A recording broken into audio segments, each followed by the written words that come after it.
देव, सड़क पर सोने वाला लड़का। पार्ट 1, दर्द की शुरुआत। शहर के सबसे बड़े उद्योगपति महेश अग्रवाल का एक ही बेटा था, देव।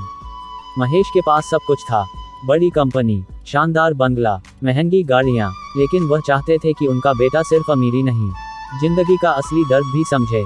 एक दिन उन्होंने देव को अपने कमरे में बुलाया। उन्होंने देव के हाथ में थोड़ा पैसा, एक पुराना फोन और एक बैग दिया। फिर बोले, अगर जिंदगी में बड़ा इंसान बनना है तो खुद संघर्ष करना सीखो। देव कुछ समझ नहीं पाया, लेकिन अगले ही दिन उसे दूसरे शहर भेज दिया गया। नया शहर, नई जिंदगी, और बिल्कुल अकेला देव।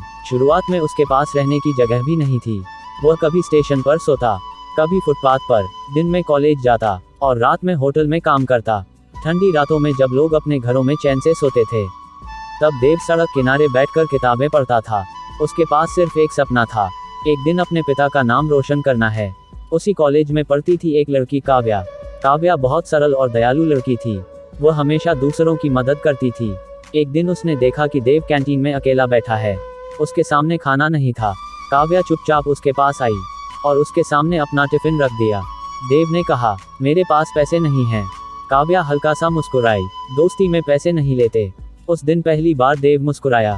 धीरे धीरे दोनों की दोस्ती गहरी होने लगी, लेकिन देव ने कभी काव्या को अपनी असली हालत नहीं बताई। एक रात बहुत तेज बारिश हो रही थी। देव हमेशा की तरह फुटपाथ पर सो रहा था। तभी अचानक एक कार उसके सामने आकर रुकी। देव ने देखा, कार से काव्या उतर रही थी। काव्या ने देव को सड़क पर सोते देखा और उसकी आंखों में आंसू आ गए।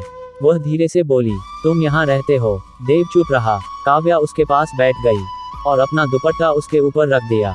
उस रात देव पहली बार किसी के सामने रोया था, लेकिन उनकी जिंदगी में जल्द ही तूफान आने वाला था। शहर का खतरनाक गुंडा रणवीर सिंह काव्या को पसंद करता था।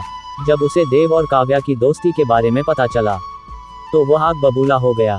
एक दिन कॉलेज के बाहर रणवीर ने देव को रोक लिया। उसके साथ कई गुंडे थे।